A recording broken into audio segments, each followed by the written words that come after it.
I never imagined my husband's last wish would shatter everything I thought I knew about love.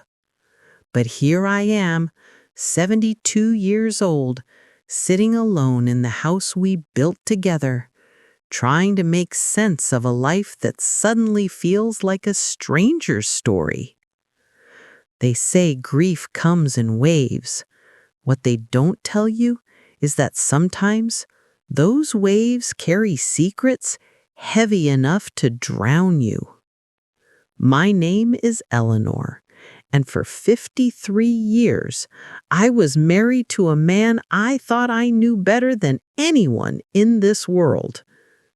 We met when I was 19, a shy college girl who'd never been kissed, and he was 22, fresh out of the service, with eyes that could light up a room.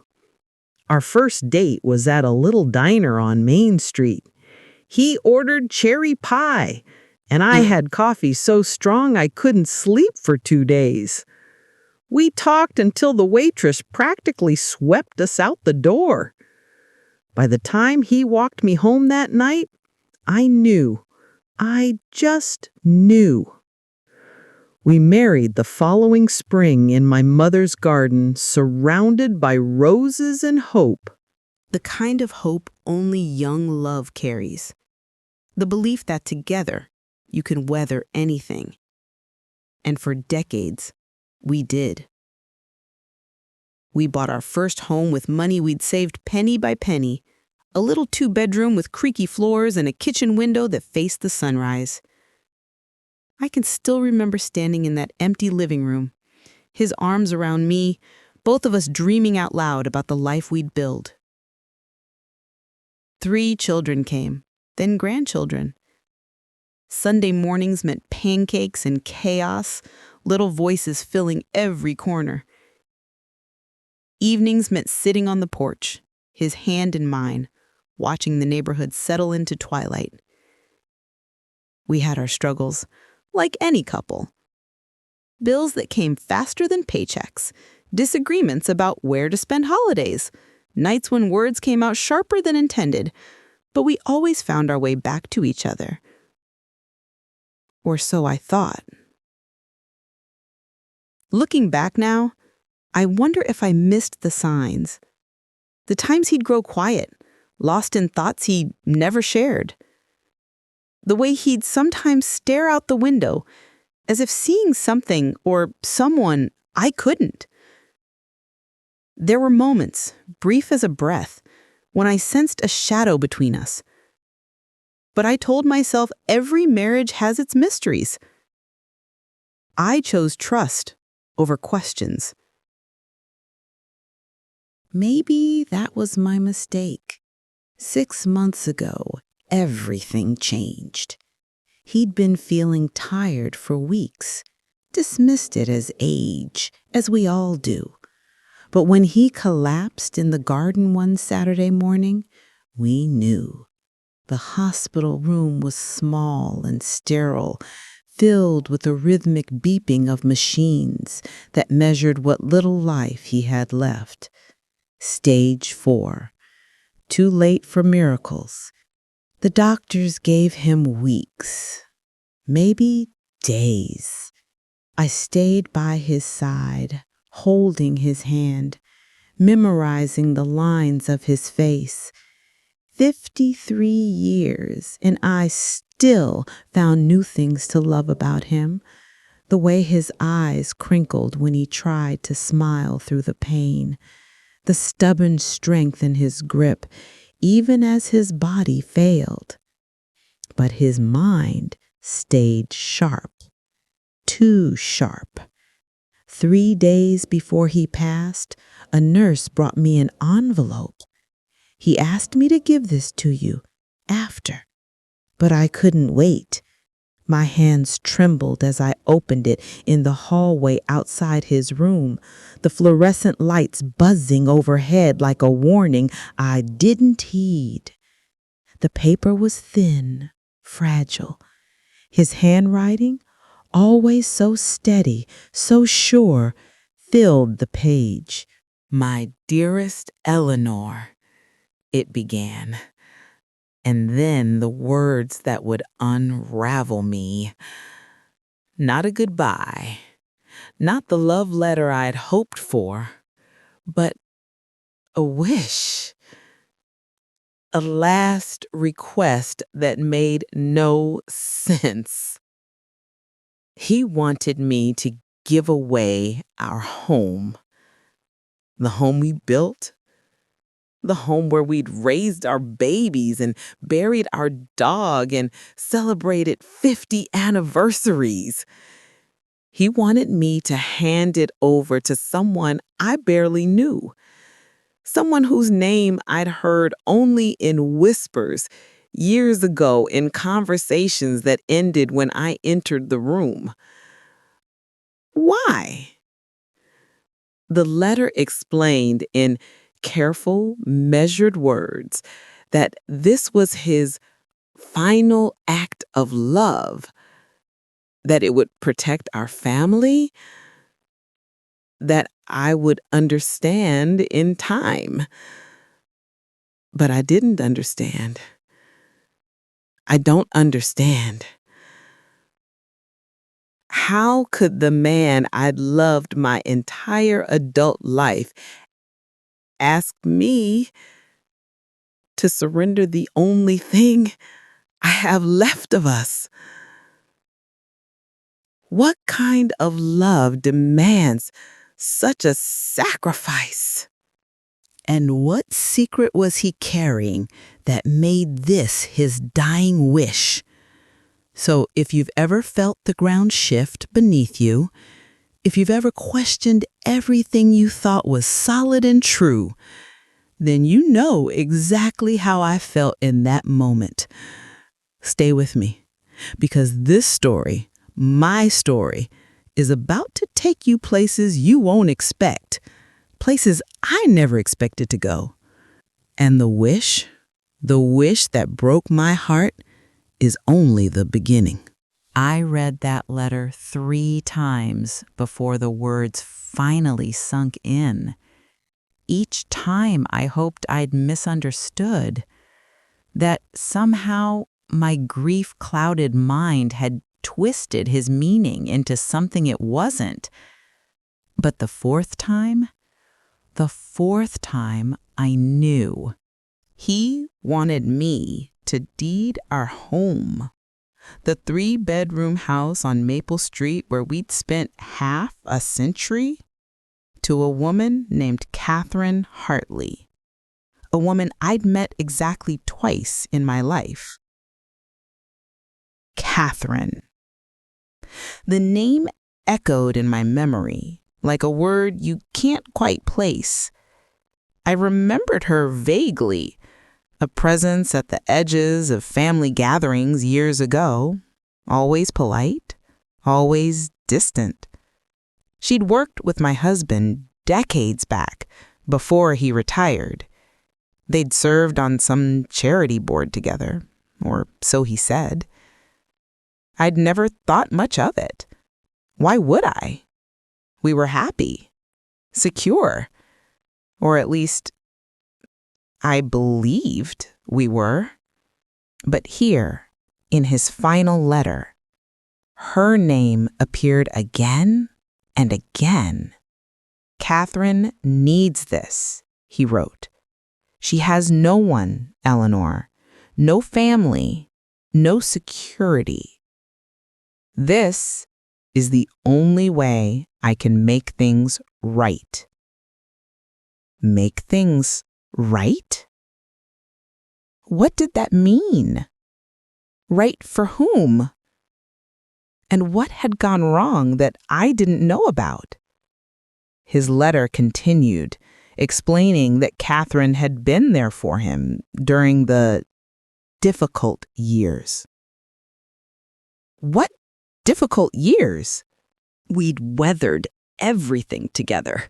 Job losses, sick children, my mother's long decline. Or had we? I thought back to the late nights he'd worked, the business trips that stretched longer than expected, the way he'd sometimes come home with a look I couldn't read. Not quite guilt, but something close. And I trusted him. Always trusted him. "This is my final act of love for you and our family," the letter said. Love? He called this love? Asking me to give up the roof over my head to a stranger felt like anything but love. But there was more.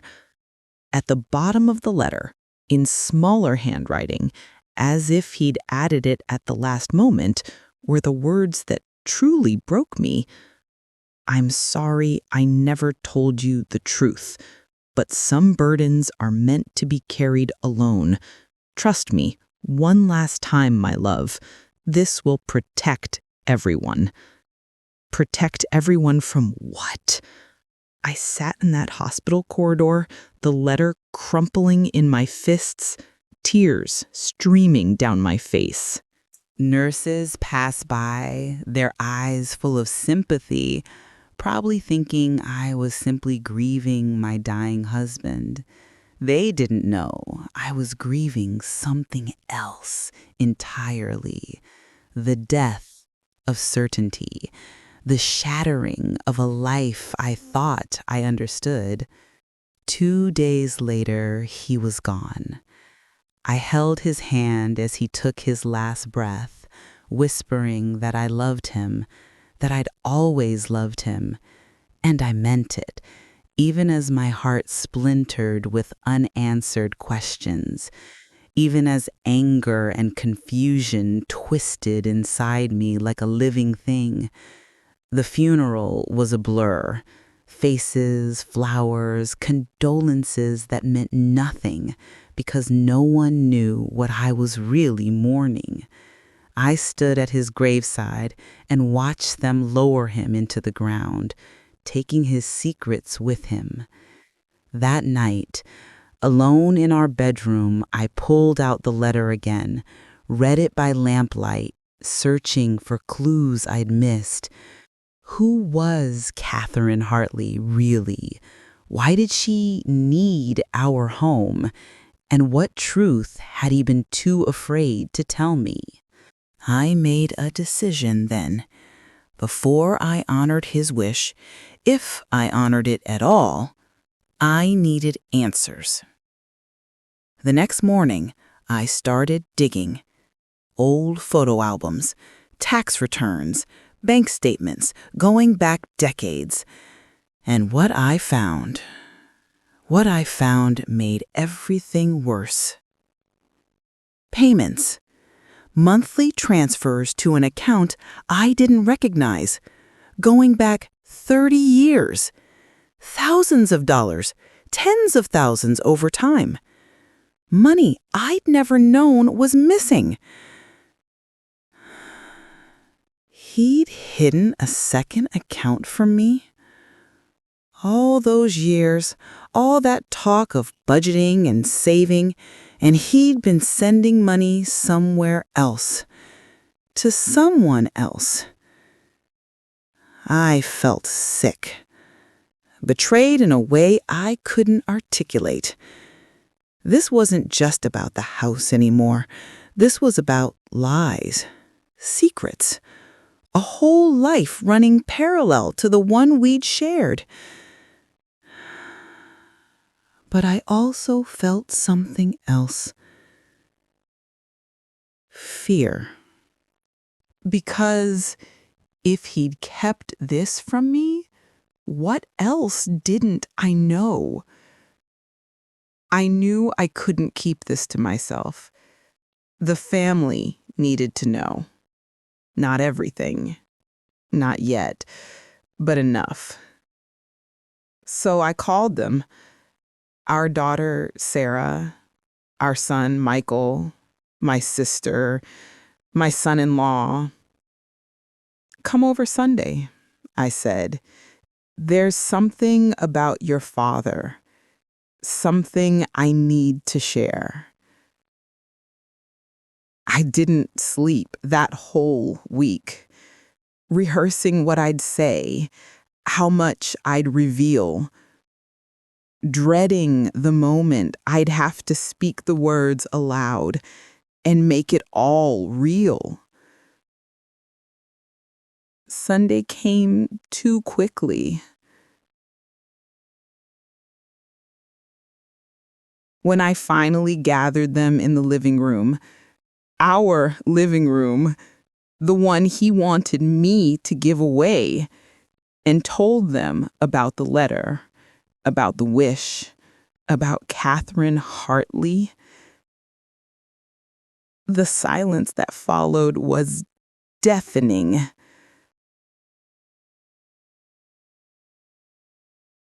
And then the explosion. The moment I finished reading the letter aloud, the room erupted. Sarah, my daughter, was the first to speak. "What?" Her voice cracked. "He wants you to give away the house? To some woman we don't even know?" Michael, my son, just stared at me, his face pale. "Mom, this doesn't make sense. Why would Dad—" "Eleanor, you can't seriously be considering this," Tom interrupted, his voice sharp with anger. I held up my hand, trying to calm the storm I'd just unleashed. "I'm not considering anything yet. I needed you all to know." But they weren't listening. Not really. They were too busy processing their own shock, their own betrayal. Sarah stood up, pacing the room like a caged animal. "Who is this Catherine person, and why does she get Dad's house, our family home?" "Mom's house," Michael corrected quietly.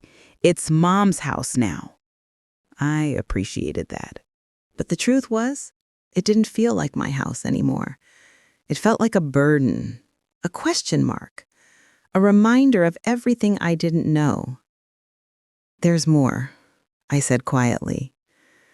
And I told them about the money, the secret account, the monthly payments going back 3 decades. The silence that followed was worse than the shouting. Sarah sank back into her chair, her hands covering her mouth. Michael's jaw tightened, a muscle twitching in his cheek, the same tell his father had when he was angry. Tom muttered something under his breath about lawyers. My sister Margaret, who'd been silent until now, leaned forward. "Eleanor," she said gently, "did you ever suspect anything at all?" I wanted to say no, to defend my marriage, my husband, the life we'd built. But sitting there, surrounded by the wreckage of his final wish, I couldn't lie.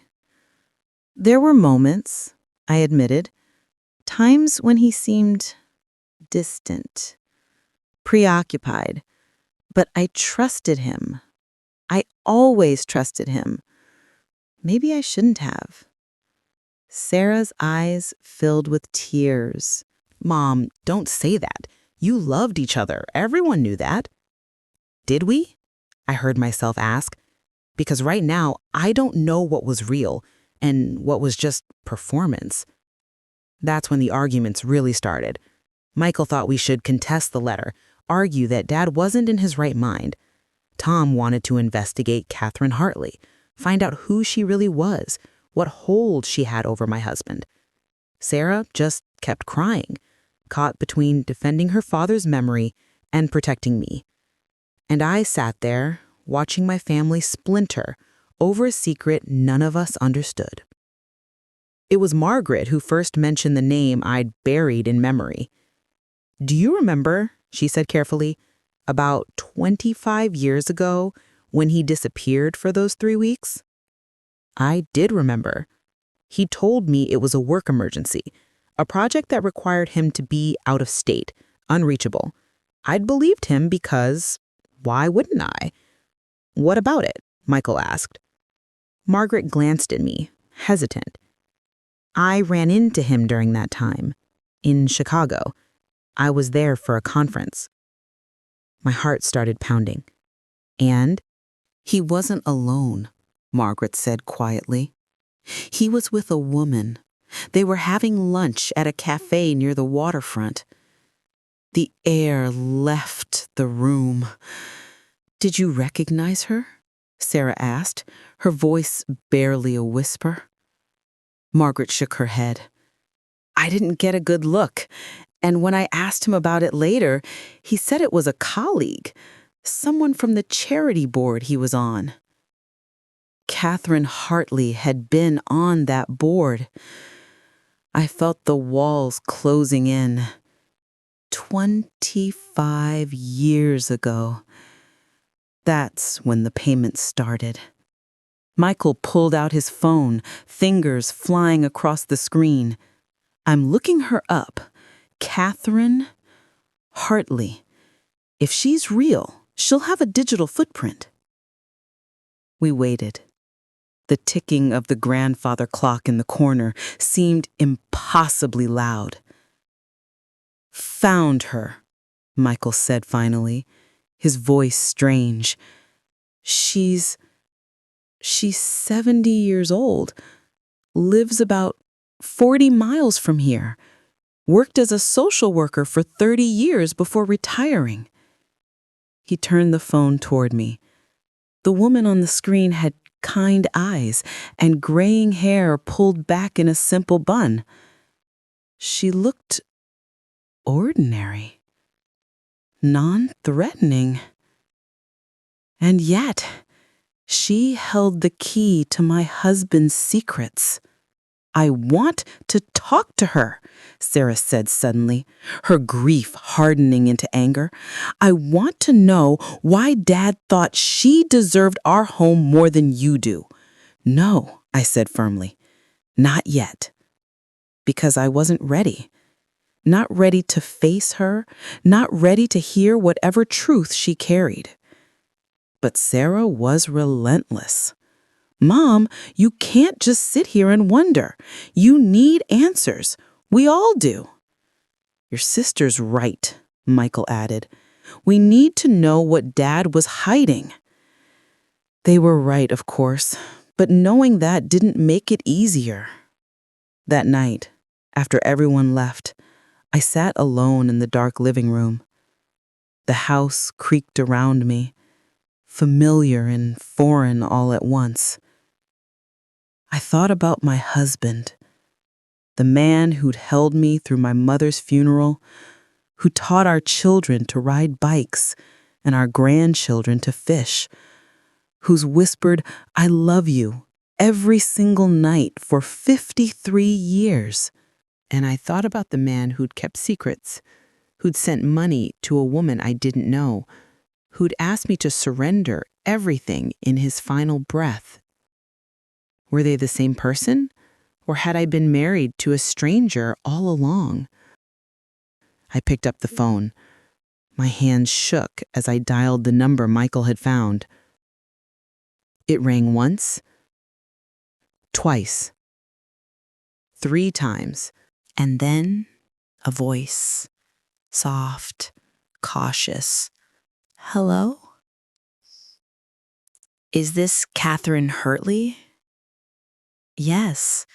Who's calling?" "My name is Eleanor," I said, my voice steadier than I felt.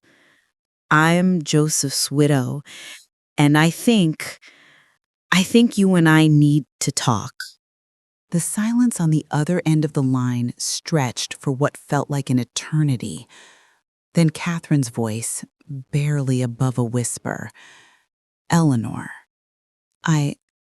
I've been expecting this call." We agreed to meet the next day at a small cafe halfway between our towns. Neutral territory, I thought, though nothing about this situation felt neutral. I didn't sleep that night. I rehearsed 100 different conversations in my head. Angry accusations, desperate questions, cold demands. But when I finally sat across from Catherine Hartley in that quiet corner booth, surrounded by the smell of coffee and the murmur of strangers' conversations, all my prepared words disappeared. She looked smaller in person than in her photo. Tired, worn by years I couldn't see but somehow felt. Her hands trembled slightly as she wrapped them around her coffee cup. "Thank you for meeting me," she said softly. "I know this must be impossible." "Tell me the truth," I said. "All of it. I think I've earned that much." And so she told me. 28 years ago, my husband had been traveling for work, a conference in Chicago, the same trip Margaret had mentioned. He'd been walking back to his hotel late one night when he'd witnessed an accident. A car, speeding through a red light, had struck a young woman crossing the street. The driver fled. My husband was the only witness. And the woman was Catherine's daughter. Her name was Rachel. She was 23 years old, a graduate student, an artist, a young woman with her whole life ahead of her. She died 3 days later in the hospital. Catherine's voice broke as she continued. "Joseph stayed with me through it all. He gave a statement to the police. He attended the funeral. He was a stranger, but he showed me more kindness than my own family did." "He felt responsible," she said. "Not for the accident. He knew it wasn't his fault, but he felt he should have been able to do more, save her somehow. So he started helping her. Financially, at first. Medical bills from Rachel's hospital stay that insurance wouldn't cover, then funeral costs, then rent when Catherine couldn't work through her grief. It wasn't an affair. It was guilt and grief and a promise he'd made to a dying girl that he'd look after her mother. He never told you because he was ashamed. Ashamed that he was giving away money you'd both worked for. Ashamed that he couldn't save Rachel. Ashamed that he'd let it go on so long it became a secret too big to confess. I sat there, absorbing every word, trying to reconcile the betrayal I'd felt with the tragedy she'd described. "The house," I finally said. "Why does he want you to have the house?" She looked down at her hands. "I have nothing, Eleanor. Rachel was my only child. My husband left years before she died. I'm 70 years old with no savings, no family. Joseph knew. He knew I was facing eviction, that I'd end up in a state facility. He wanted to give me security, a place to live out my remaining years. He said it was the only way he could finally keep his promise to Rachel." I felt anger rise in my throat. "So he decided to make me homeless instead?" "No," Catherine said quickly, tears streaming down her face. "No. He left me a letter too. He told me if you ever came to me, I was to refuse the house, that I should tell you the truth and let you decide." She reached into her purse and pulled out an envelope. My husband's handwriting on the front, "For Catherine, to be opened only if Eleanor asks." She hadn't opened it. She said, "I was waiting for you." With shaking hands, I broke the seal. Inside, in his familiar script, "Catherine, if Eleanor is reading this with you, then she knows the truth. The house was never meant to be an obligation. It was meant to be a choice, a test of the love and forgiveness I pray still exists between us. Eleanor, my darling, I've carried this burden alone for too long, but I trust you to do what's right. Not for me, not for Catherine, but for yourself. Whatever you decide, know that my love for you was the only truth that ever mattered. I couldn't speak,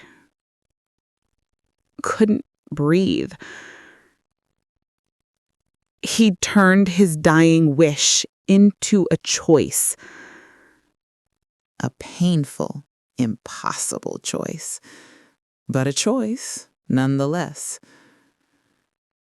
I looked at Catherine, this woman who'd lost everything, who'd been kept afloat by my husband's secret kindness for nearly 30 decades.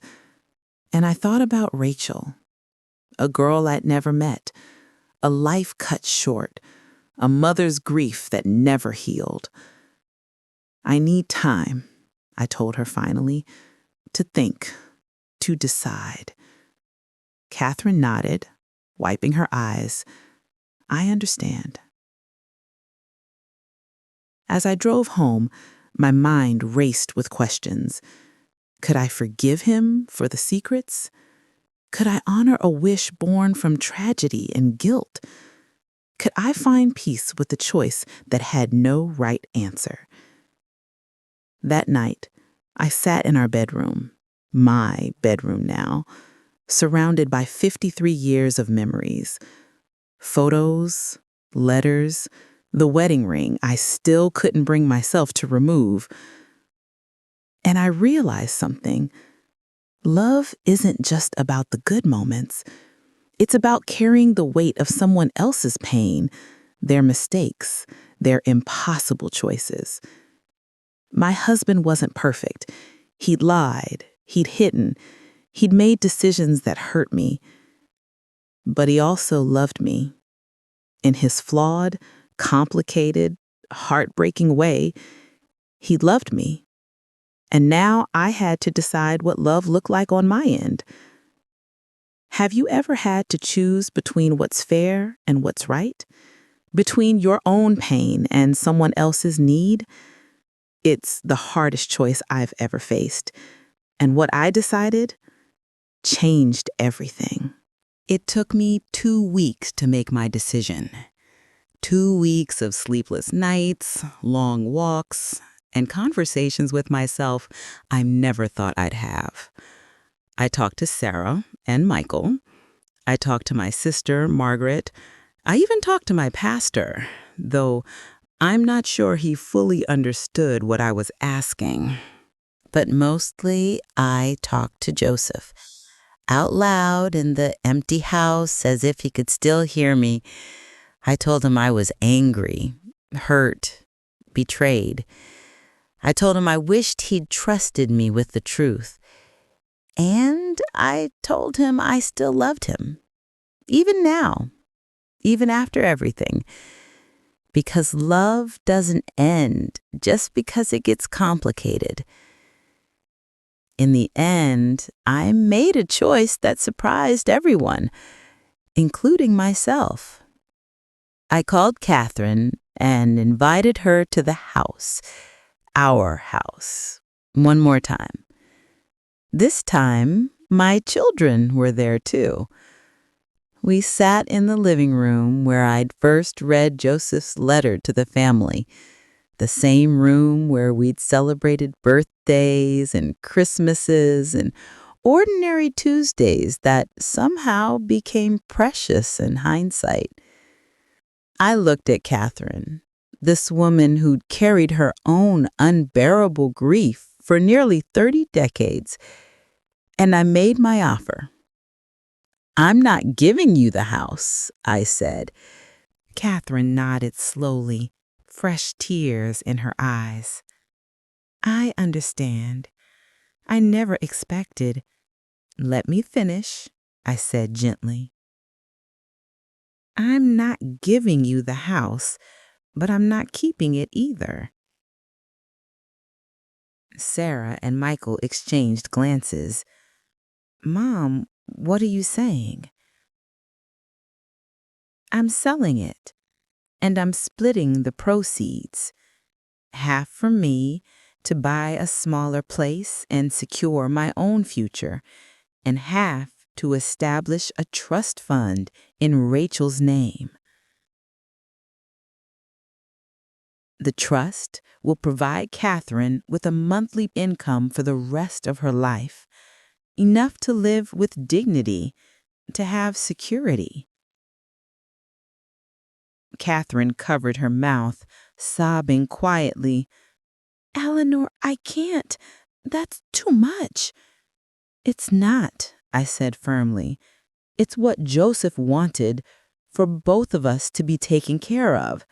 This way, we both are." Michael was quiet for a long moment, then nodded. "That's actually really wise, Mom." Sarah came and sat beside me, taking my hand. "Dad will be proud of you," she whispered. "I don't know if that's true, but I know I'm proud of myself for choosing compassion over bitterness, for honoring the spirit of his wish without sacrificing my own future. It wasn't easy, and it didn't erase the hurt, but it gave me something I desperately needed: peace." 6 months have passed since that day. I live now in a cozy 2-bedroom condo with a view of the park. It's smaller than the house on Maple Street, but it's mine, truly mine. The house sold quickly to a young family with 3 children.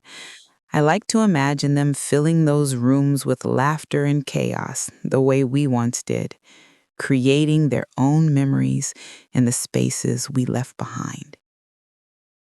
Catherine sends me a card every month, sometimes just to thank you, sometimes a recipe or a memory of Rachel she wants to share. We're not close friends. The weight of everything makes that impossible. But we're connected by grief and grace in a way that feels important. Sarah comes by twice a week for coffee. Michael calls every Sunday, just like his father used to. We still talk about Joseph, not as the perfect man I thought I'd married, but as the complicated, flawed, loving human being he actually was. And somehow that feels more real, more honest, more like the kind of love that lasts beyond death. I've learned something through all of this, something I wish I'd known sooner, but maybe only heartbreak can teach. Love isn't about perfect people making perfect choices. It's about imperfect people choosing each other again and again, even when it's hard. Joseph kept secrets. He made decisions that hurt me, but he also carried a burden he thought was his alone to bear. Right or wrong, he did it out of a sense of responsibility, of honor. I can't excuse the lies, but I can understand the weight that caused them. Sometimes the hardest part of loving someone isn't forgiving what they did. It's forgiving what they didn't trust you enough to share. But forgiveness, I've learned, isn't about forgetting. It's about choosing to move forward without letting the past destroy you. If my story has touched you in any way, I hope you'll share it. Or better yet, share your own story in the comments below. Have you ever had to choose between anger and forgiveness? Between what you deserved and what someone else needed? I'd love to hear from you, because these stories, our stories, remind us we're never truly alone in our struggles. If you want to hear more stories like mine, stories about love, loss, resilience, and the strength we find in our darkest moments, please consider subscribing. Your support means more than you know. And remember, sometimes the wishes that break us are also the ones that teach us how to be whole again. Thank you for listening. Thank you for being here. And may you find your own peace, whatever that looks like.